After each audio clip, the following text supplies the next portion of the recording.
Antes de comenzar el mensaje de esta mañana, quiero haceros algunas preguntas que no tienen que ver con el mensaje, sino con un libro que me han pedido que presente.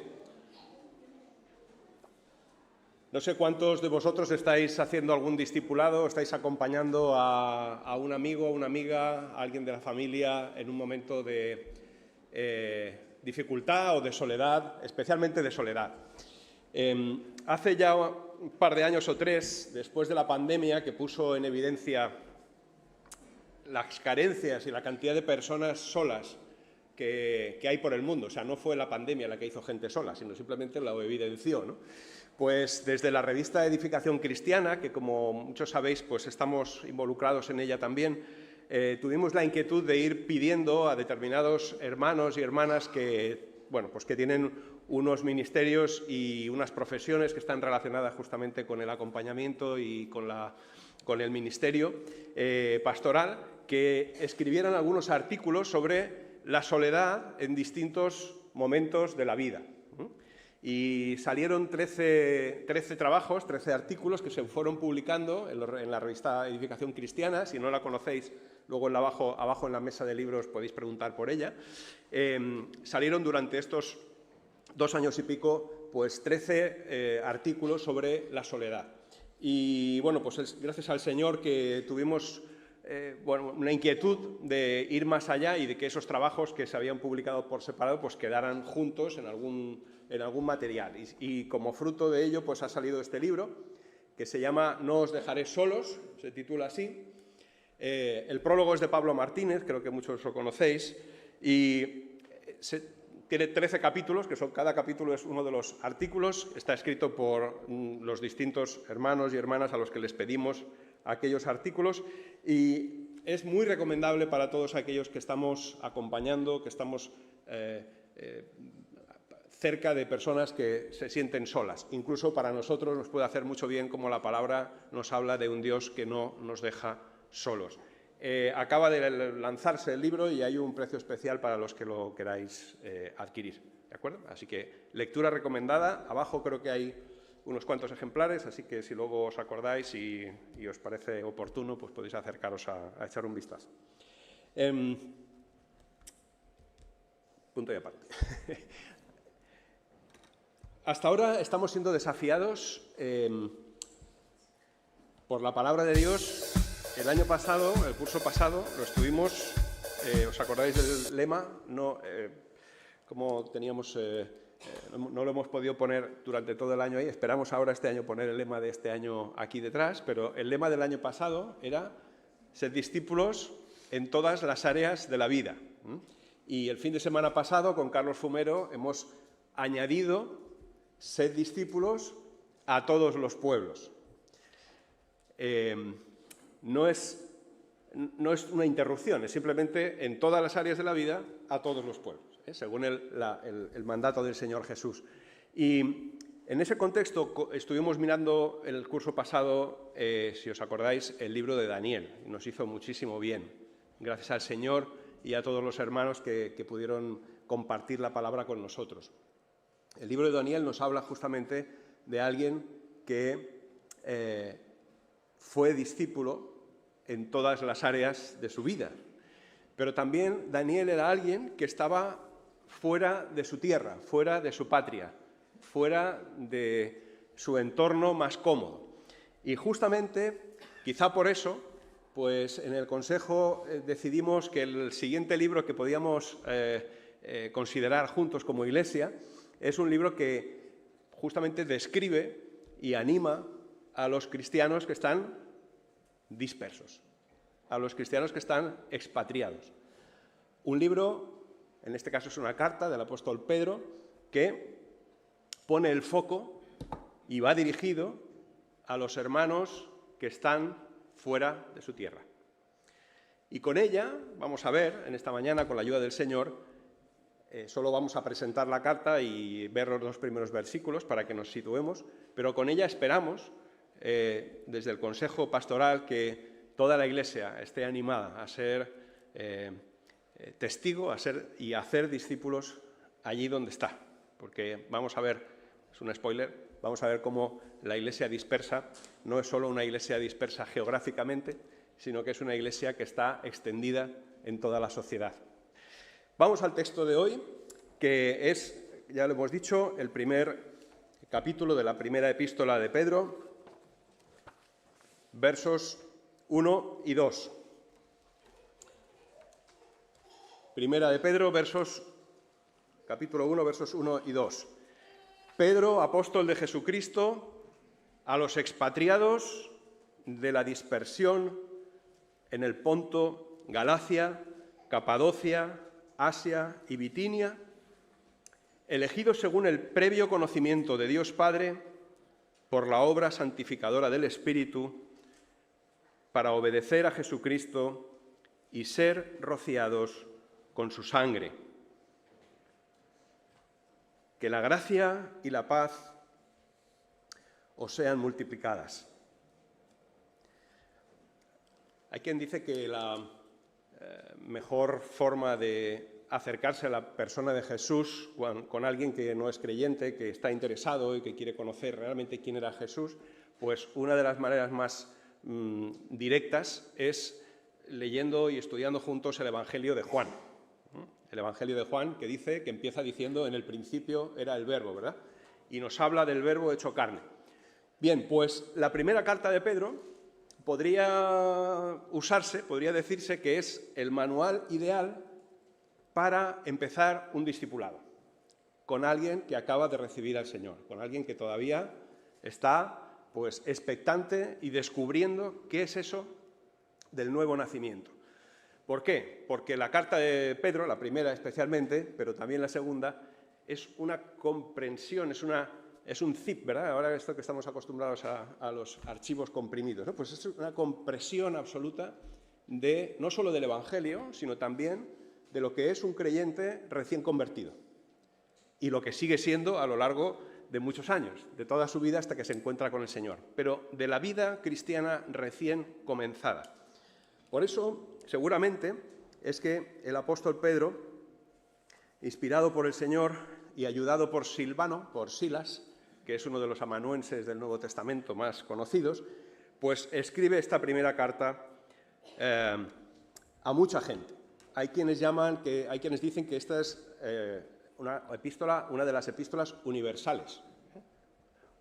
¿Por qué? Porque parece que están dirigidas a mucha gente. Todas las cartas de Pablo parece que van dirigidas más a iglesias concretas y esta carta de Pedro pues está dirigida a muchas personas y ahora descubriremos incluso a más de las que parece aquí. Así que por eso se ha llamado también primera epístola universal del apóstol Pedro. Lo primero es preguntarnos por el autor, por el propósito de la carta y por el mensaje de la carta al completo. ¿Por qué? Porque así podemos entender cada uno de los pasajes que con la ayuda del Señor iremos viendo a lo largo de los próximos domingos. Así que, ¿hay evidencias de quién es el autor? Todos me diréis, pues Pedro, si lo pone al principio, ¿no? En el primer versículo. Bueno, pues a pesar de eso, muchos eruditos o supuestos eruditos críticos con la veracidad de las Escrituras y con la autenticidad de los textos han puesto en evidencia o han puesto en duda la autoría de Pedro y han postulado ideas como que, bueno, alguien lo escribió diciendo que era Pedro, pero por lo que parece que dice aquí, especialmente por el lenguaje que utiliza, tan preciso, tan específico, tan culto en un sentido, que sea un pescador, no hay quien se lo crea, ¿verdad? Pero resulta que hay una evidencia al final de la carta que nos da la clave de por qué tiene todo el sentido que fuera el apóstol Pedro quien lo escribiera. Y es que al final de la carta dice, en el capítulo 5, verso 12, dice el propio Pedro, vamos a ir al texto para que lo podamos leer literal, dice al final, con ayuda de Silvano, o Silas, a quien considero un hermano fiel, os he escrito brevemente.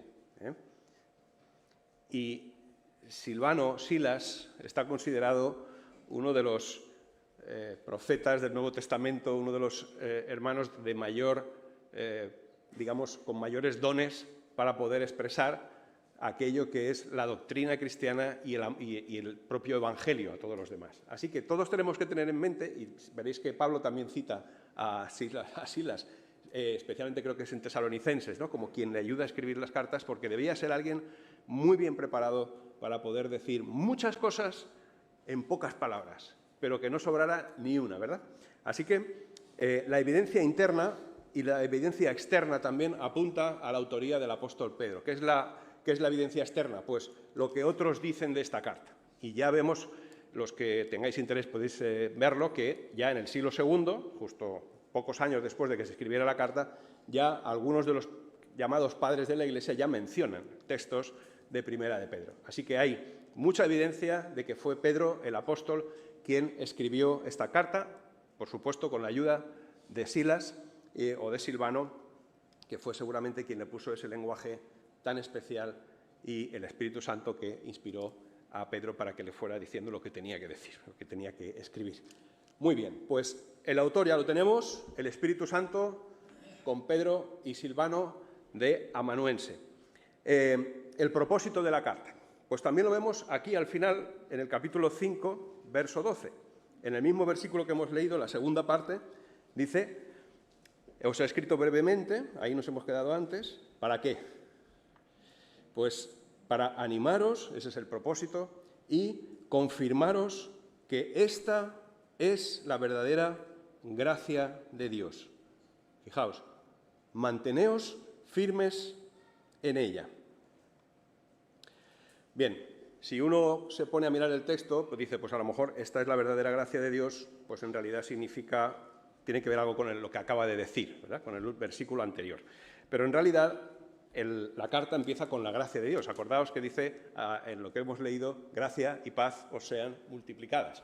Con lo cual, para el apóstol Pedro, lo que va a explicar a los hermanos, a los que dirige la carta, es la gracia de Dios. Y eso, profundizando en ella, no provoca otra cosa que ánimo en todos los creyentes.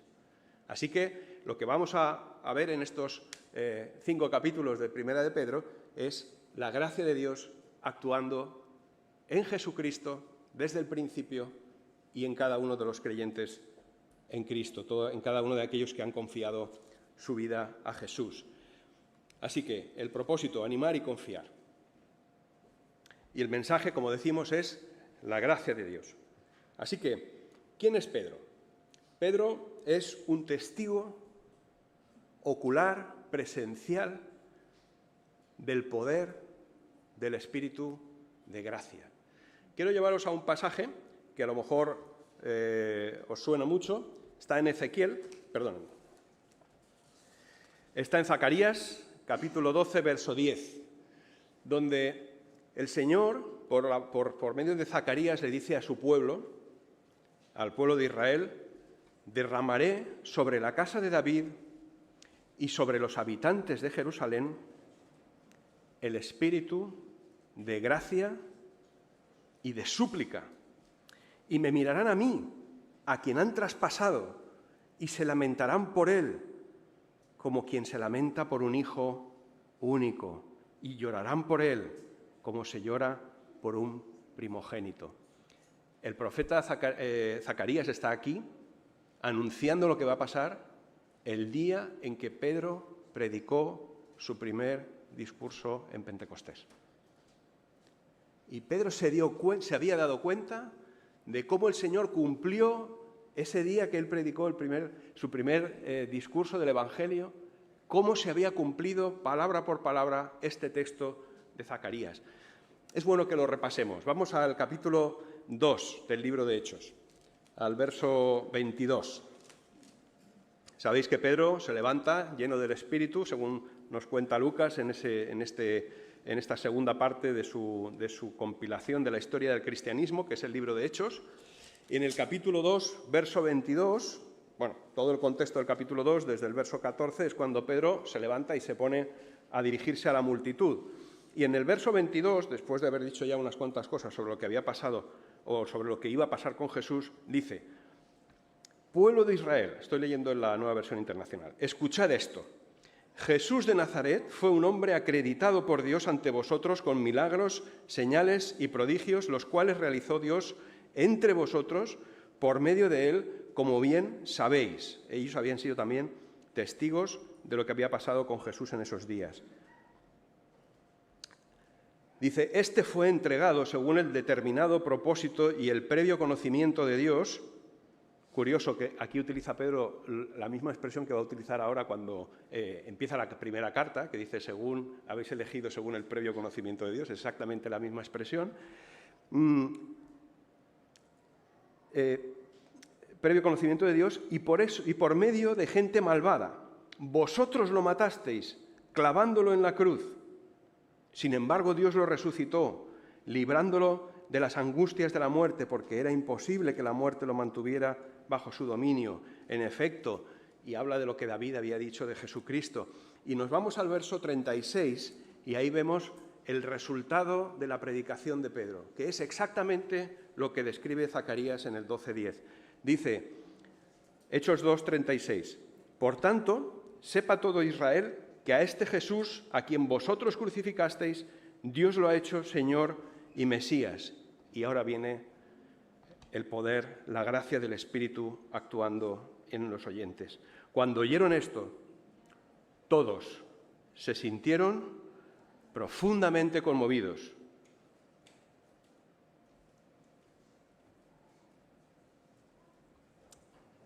Espíritu de gracia y de súplica, y me mirarán a mí, a quien han traspasado, y se lamentarán por él. ¿Os dais cuenta? Y llorarán por él. Aquí dice, estaban profundamente conmovidos. Y les dijeron a Pedro y a los otros apóstoles, hermanos, ¿qué podemos hacer? Hemos sido nosotros los que hemos traspasado a Cristo. Y nos estamos dando cuenta, el Espíritu de gracia nos está hablando ya. Y nos está diciendo, vosotros habéis sido. No eres Pedro el que lo dice, es el Espíritu de gracia. Y actúa ese Espíritu de gracia con la respuesta de Pedro.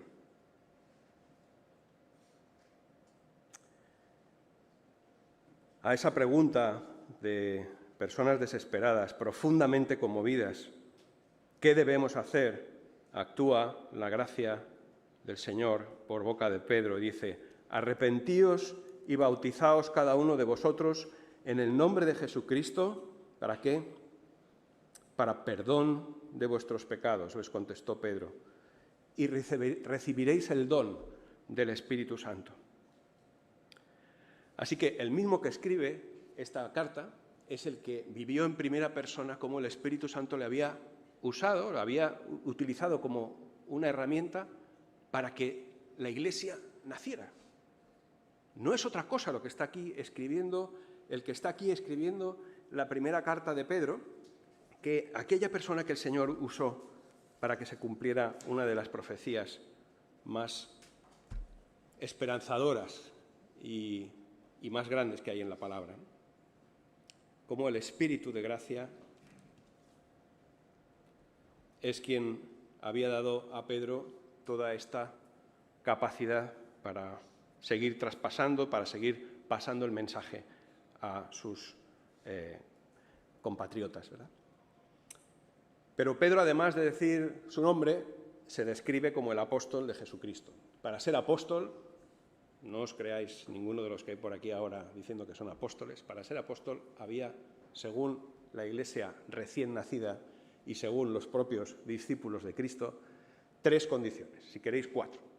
La primera, haber estado con Jesús físicamente, haberle visto obrar, actuar, haber sido testigo ocular y acompañado a Jesús en su vida.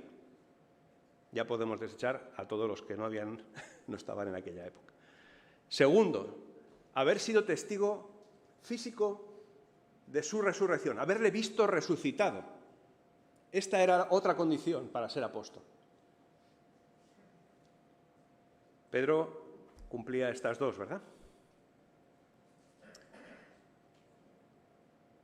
Cuando fue con Juan a la tumba de Jesús, en el Evangelio de Juan nos cuenta el propio Juan que el primer discípulo que corría más se paró y pasó el otro, ¿no?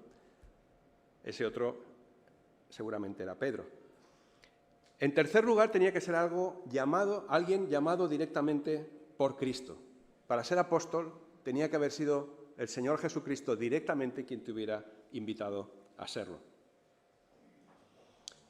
Y quizá una prueba más de todo esto, que era una consecuencia, es ser avalado por señales y prodigios que autentificaban el mensaje. Así que Pedro, apóstol de Jesucristo, es quien dirige esta carta, ahora veremos a quién, pero vamos a descubrir que a nosotros, por supuesto. ¿Vale? ¿Quiénes son los destinatarios? Pues lo dice también muy claro. Pedro, apóstol de Jesucristo, a los expatriados. A los expatriados.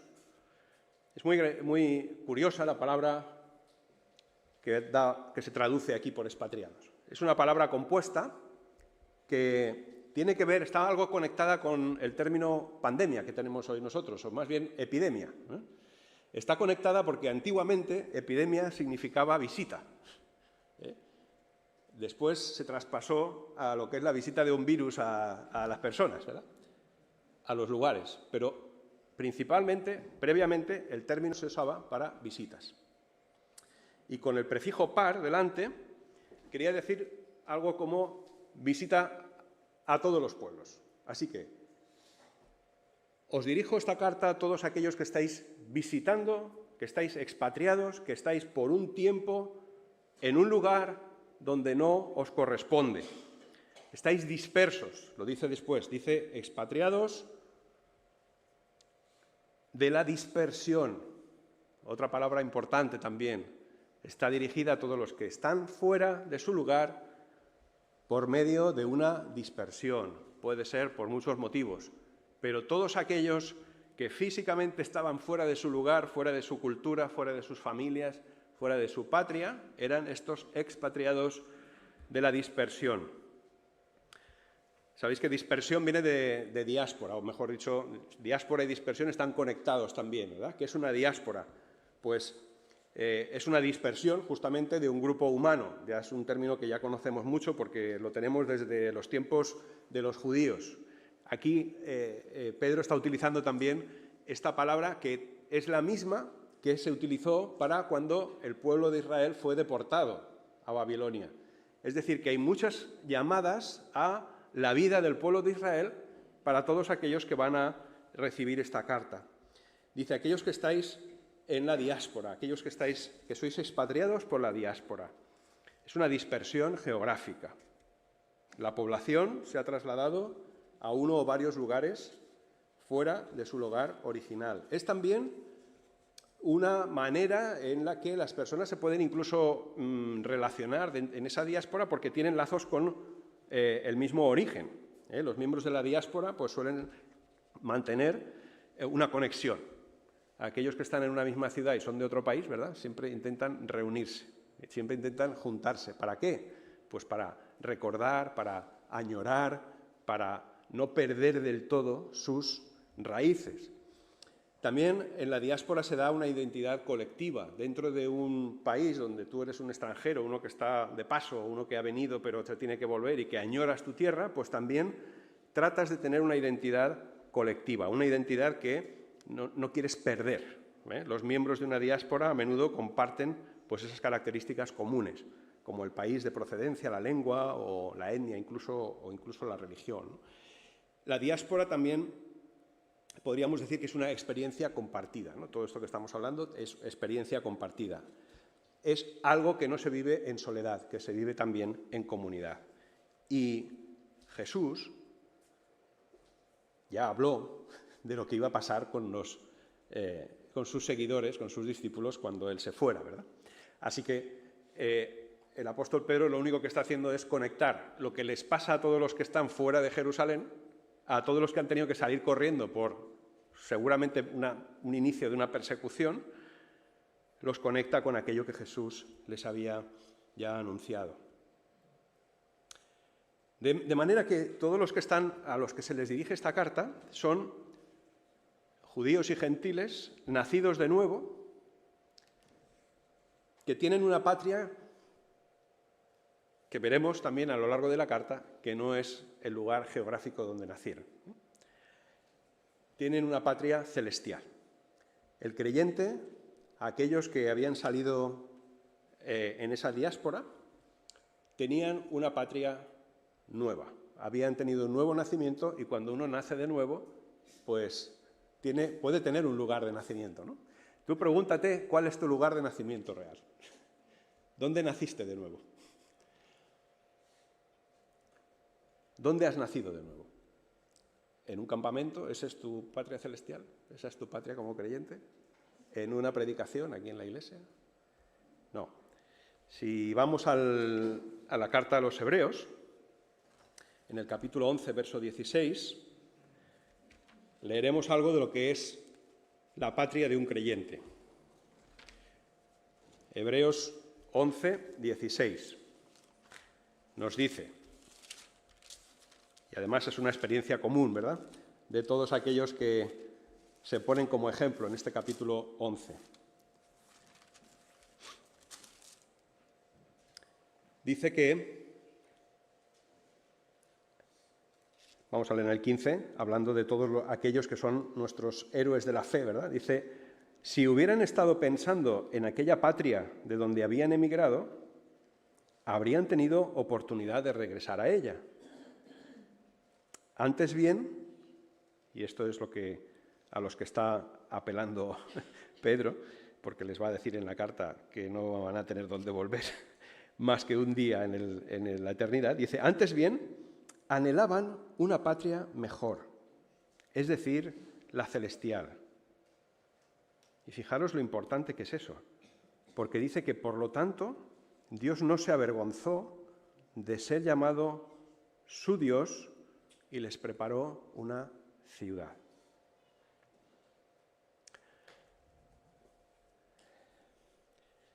El creyente que ha nacido de nuevo está incluido en esta dispersión, esté o no en el lugar que dice su DNI que nació. No tiene nada que ver. Está fuera de la patria celestial.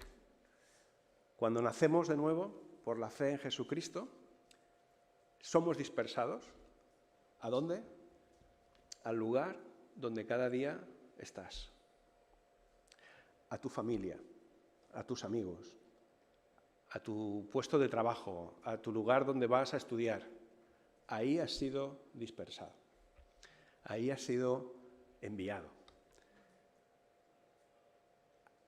Ahí es donde vas a tener que vivir fuera del salero, como dice Rebecca Piper en su libro. Fuera del salero. Ahí es donde vas a tener que vivir como extranjero. Lo que pasa es que va a ser sabiendo que hay una vuelta, que la vuelta se va a producir. Lo que pasa es que no sabes cuándo. Pero mientras tanto, esta primera carta de Pedro lo que está es dándonos a cada creyente instrucciones muy claras, ánimos muy claros acerca de cómo vivir como extranjeros, cómo vivir como expatriados donde quiera que estemos. Y Pedro utiliza aquí un símil. Hay quienes pues han estado especulando, ¿no?, si realmente la carta estaba solo dirigida a aquellos que aquí menciona, ¿verdad? Los creyentes de Ponto, Galacia, Capadocia. Vamos a poner el mapa un momento y veréis un poco lo que hay. Se ven los círculos rojos, es las ciudades, o las regiones, mejor dicho, las provincias a donde Pedro les estaba citando, donde estaba citando Pedro que estaban los destinatarios de su carta. Y es interesante porque Pedro está muy lejos de ellos. La flecha azul grande que veis cruzando por ahí por arriba es la que va desde Roma a los lugares donde Pedro está mencionando. Es un lugar muy distante, ¿verdad? Y las flechitas que se ven más abajo, un poquito más finas, tenía que haberlas pintado más fuertes, que se ven desde abajo hacia arriba, no sé si las veis en azul, son las que salen desde Jerusalén y es donde habían ido cada uno de aquellos expatriados a los que se dirige Pedro en su carta. Entonces hay quien especula y dice, bueno, solo es una carta dirigida a estos creyentes. Pero en el fondo, Cuando vayamos profundizando en la carta nos daremos cuenta que en realidad es una figura lo que está utilizando el apóstol Pedro para decir a los que estáis más lejos, a los que estéis más en el sitio más remoto, más alejado, a los que más añoréis vuestra patria, a los que más solos os sintáis siendo creyentes en vuestro lugar de trabajo. A esos es a los que va esta carta. Hombre, ¿por qué tienes que darle esa explicación, ¿no? Y no ser un poquito más literal? Bueno, uno de los apoyos, ya digo, que viene del contenido de la carta que iremos descubriendo. Pero el otro es porque Pedro también utiliza una figura para decir dónde está él. Y lo vemos también en el capítulo 5, ¿no? Que dice que él escribe, dice, verso 13, saludos, cuando se está despidiendo, les dice, saludos de parte de la iglesia que está en Babilonia. ¿En Babilonia? ¿Había una iglesia en Babilonia? ¿Donde estaba el apóstol Pedro? No, también en otros escritos del Nuevo Testamento encontramos que Babilonia es una figura de Roma. Es decir, ¿dónde estaba Pedro? En el centro de la civilización, lo que hoy llamaríamos la civilización occidental. Os escribo desde un sitio muy lejano a vosotros, que sois de otro sitio muy lejano del que habéis salido, para que animaros y para enseñaros y compartir con vosotros la gracia de Dios. Así que por eso es por lo que muchos comentaristas, no solamente el que está hablando ahora, que no soy nadie, pero mucha gente que sí que realmente ha profundizado mucho en la interpretación de la carta esta de Pedro y que he podido leer y podido contrastar, coinciden en la cantidad de probabilidades de que Pedro no se esté dirigiendo solo a los que están en esas regiones, sino que a la vez que se está dirigiendo a ellos, se está queriendo dirigirse a toda la gente, a todos los creyentes que han sido dispersados y que están en tierra extraña, en tierra hostil, ¿verdad? Así que, la carta está dirigida a todos aquellos, entendemos, que están en un lugar donde no se está cómodo, donde no se está a gusto, donde uno puede que no duerma bien por los problemas que le cause ser un discípulo de Jesús o ser testigo del Evangelio. Como digo, por el contenido de la carta veremos que es a todos a los que va dirigida la carta. Así que, ¿cómo de lejos estamos nosotros? ¿Cómo de lejos estás tú de tu patria? Si te confundes mucho con el entorno en el que vives, seguramente estás lejos de tu patria celestial. Si destacas, si eres, como hemos oído ya, luz y sal ahí donde estás, es que estás con la mirada puesta en la patria celestial. Todos pasamos por momentos en los que nos gustaría pasar desapercibidos en nuestro entorno, ¿verdad? Y hablamos como, nos comportamos como, decimos palabrotas como y actuamos como si no fuéramos hijos de la luz. Así que por esto es la carta que muestra la gracia del Señor, porque en medio de mucha prueba, en medio de mucha presión, la gracia del Señor sigue actuando en el creyente y le sigue animando. Sé fiel, ya lo vamos a ver, ¿no? Le sigue animando, mira tu patria celestial. Sé consciente de que estás fuera del sitio, estás fuera de la pecera, estás fuera del salero, sé consciente de ello, pero ten en cuenta la gracia poderosa del Señor. Así que, ¿dónde estamos nosotros? ¿Dónde está la iglesia? Tenemos que preguntarnos, ¿no? Con estos versos aquí tan específicos y tan claros, ¿dónde está la iglesia? ¿Dónde está Suances, Cabanillas? ¿Dónde estamos cómo nos sentimos de realmente fuera de nuestro lugar? Porque tenemos comportamientos parecidos a los que están en la dispersión, a los que están expatriados. Nosotros nos gusta juntarnos, ¿verdad? Y nos gusta cantar. Esto es parte de nuestra cultura. Esto es parte de lo que nos gusta hacer. Como decimos muchas veces, esto es la antesala del cielo. Nos gusta hacer esto, pero en realidad esto lo hacemos muy de vez en cuando, ¿verdad? Como los argentinos o los uruguayos o los colombianos que de vez en cuando, una vez al mes o cada 2 meses, se juntan para recordar de dónde son y recordar y comer juntos la misma comida.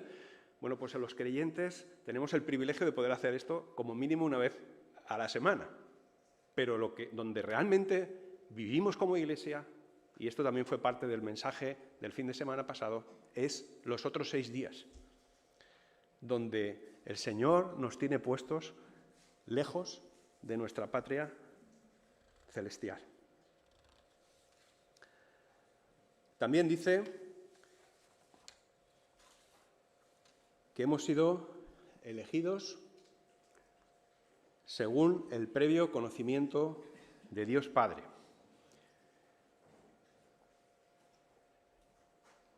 Algunos han tomado este versículo como, palanca para apoyar una determinada forma de ver el conflicto potencial entre la soberanía de Dios y la libertad del hombre y de la mujer para elegir. Porque habla de elegidos y todos, algunos, cuando sale la palabra elegidos, predeterminados y demás, pues se nos calientan motores para empezar a elucubrar a ver qué es más importante en la conversión, si la gracia de Dios, o sea, la omnipotencia de Dios o la libertad del hombre. No vamos a entrar ahí porque aquí el texto, cuando habla de los elegidos, dice los elegidos ¿para qué? Y habla de que cada creyente ha sido elegido para estar en un lugar, ¿verdad? ¿Para qué? Podemos distraernos hablando de si somos más elegidos, si nuestro destino está ya escrito o si nosotros somos más libres o menos libres. Podemos distraernos mucho en eso, pero lo que aquí viene la palabra de Dios a decirnos no tiene nada que ver con la elección divina o la responsabilidad humana. Nos dice aquí, nos habla de que Dios el Padre se ha interesado en colocarnos en un lugar. Hemos sido elegidos según el previo conocimiento de Dios Padre, es decir, sabiendo Dios lo que nos está pasando y lo que nos va a pasar, ahí hemos sido elegidos para algo. Ahí hemos sido elegidos para algo. Ahí hemos puesto en una diapositiva, para quien se quiera distraer, elementos de investigación, ¿verdad? O de polémica. Pero seguimos, ¿verdad? Porque hay muchas cosas que hablar acerca de la elección y demás, ¿no? Pero aquí el propósito del texto no es hablar de la elección de Dios y la predestinación, como algunos piensan. Aquí el propósito es decir a cada creyente que donde estés, estás por la voluntad de Dios, sabiendo previamente cómo vas a vivir, qué te va a pasar, qué pruebas vas a tener y cómo las vas a poder superar. Ese es el consuelo que trae este texto, esta expresión de elegido según el previo conocimiento de Dios Padre, porque dice, por la obra santificadora del Espíritu, que es la que actúa y es la que Pedro al principio hemos descrito ya, ¿para qué? Para obedecer a Jesucristo y ser rociados con su sangre. Este es el propósito de la dispersión. El propósito de la dispersión no es otro que mostrar la obra santificadora del Espíritu para obedecer a Jesucristo y ser rociados con su sangre. Son dos expresiones bastante fuertes, bastante potentes, ¿verdad? Así que nos metemos brevemente con ellas, porque es importante que las tengamos presentes. La primera es ¿qué es la obra santificadora del Espíritu, ¿verdad? La obra santificadora del Espíritu no es otra cosa que aquello que obra en ti, cuando tú te dejas, claro, en el lugar donde estás. Aquello que obra en ti y en mí para que podamos seguir mirando a nuestra patria celestial y seguir siendo conscientes de cuánto nos ama el Señor y cuán importante es su mandato a ser testigos, a hacer discípulos a todos los pueblos.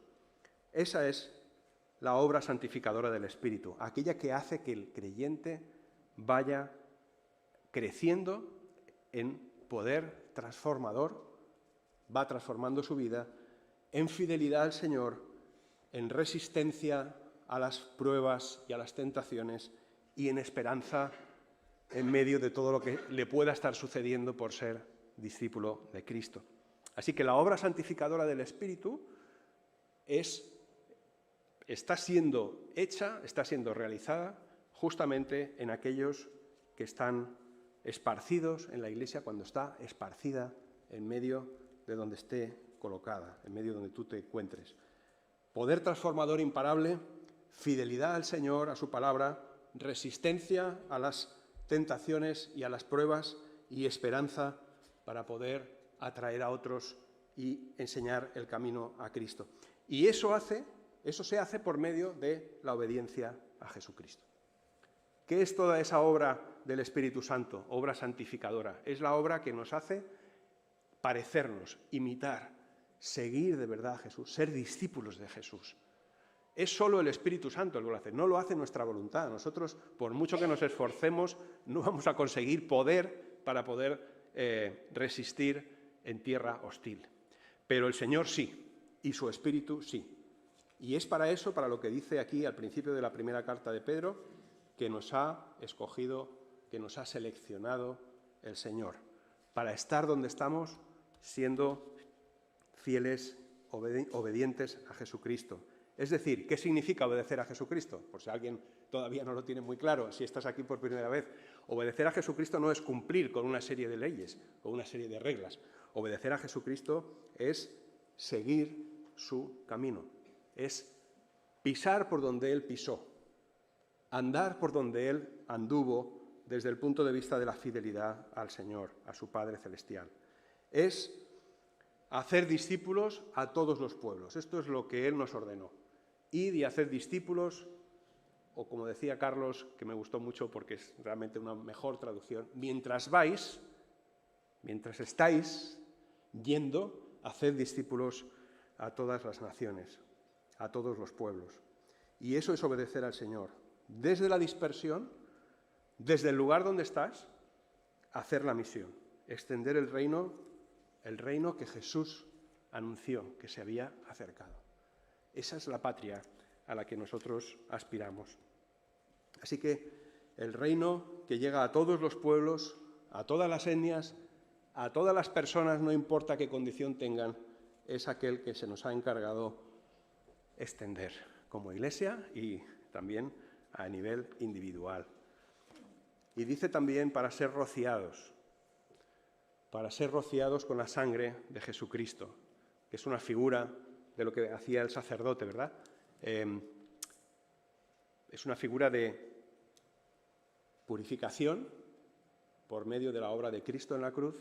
Podemos ser purificados, hemos sido perdonados. Sin ser perdonados no podemos ser enviados. Y porque esa propia sangre en la cruz nos protege para que podamos resistir la prueba. Purificados para ser santos y protegidos, guardados para la eternidad. Vamos a ver también en la carta cómo el apóstol Pedro recuerda a cada creyente, a ti y a mí, a aquellos a los que iba dirigida originalmente la carta, cómo el poder del Señor, el poder del Espíritu, nos guarda para la eternidad. Como sea cual sea la prueba que pasemos, sea cual sea el momento apretado por el que estemos pasando, por ser discípulos de Cristo, estamos guardados en Cristo. Que Cristo derramó su sangre y resucitó como lo haremos nosotros. Eso es lo que nos recuerda también la sangre de Jesús por la que hemos sido rociados. La sangre de Jesús se vertió en la cruz a nuestro favor y la sangre de Jesús será la que nos haga resucitar también en el día postrero. Y terminamos ya porque habría mucho más que hablar sobre estos dos primeros versículos de la carta de Pedro. En realidad lo que viene a mostrarnos aquí es lo que después Pablo, después de que Pedro escribiera esta carta, casi seguro, le escribió a los romanos. Los romanos se enteraron muy poco, los de la Iglesia de Roma se enteraron muy poco de la gracia. No sabemos muy bien por qué. Estaba Pedro allí, estuvo el apóstol Pablo, escribió la carta a los romanos y la Iglesia de Roma, hasta hoy, todavía no se ha enterado muy bien de lo que es la gracia de Dios. Y sigue poniendo las obras al mismo nivel que la gracia. Pero ahí está escrito, nada nos puede separar del amor de Dios. Nada. Vamos a concluir simplemente con este pasaje que todos conocemos, pero que es importante que recordemos cuando nos acercamos a la carta de Pedro, a la primera de Pedro, que es como termina el capítulo 28 de Romanos, perdón, el capítulo 8 de Romanos. El capítulo 8 de Romanos termina diciendo, de la carta a los romanos,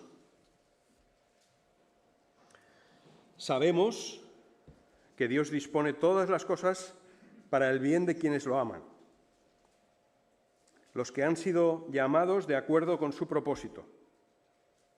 Porque los que Dios conoció de antemano también los predestinó a ser transformados, según la imagen de su Hijo. Verso 31. ¿Qué diremos frente a esto? Si Dios está de nuestra parte, ¿quién puede estar en contra nuestra? Este que no escatimó ni a su propio Hijo, sino que lo entregó por todos nosotros, ¿cómo no habrá de darnos generosamente junto con Él todas las cosas?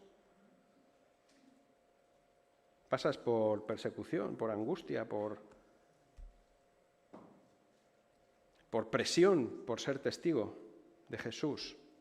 Dice verso 33, ¿quién acusará a los que Dios ha escogido? Dios es el que justifica. La sangre, ¿verdad?, que acabamos de leer, la sangre rociada de Cristo para nosotros. Y dice más adelante, sin embargo, en todo esto somos más que vencedores por medio de aquel que nos amó. La gracia de Dios. Pues estoy convencido, fijaos de qué, de que hay algo mucho más alto que todo esto. Dice que ni la muerte, ni la vida, ni ángeles, ni demonios, ni lo presente, ni lo que está por llegar, ni los poderes de lo alto, ni lo profundo, ni cosa alguna en toda la creación podrá apartarnos del amor de Dios que nos ha manifestado en Cristo Jesús nuestro Señor.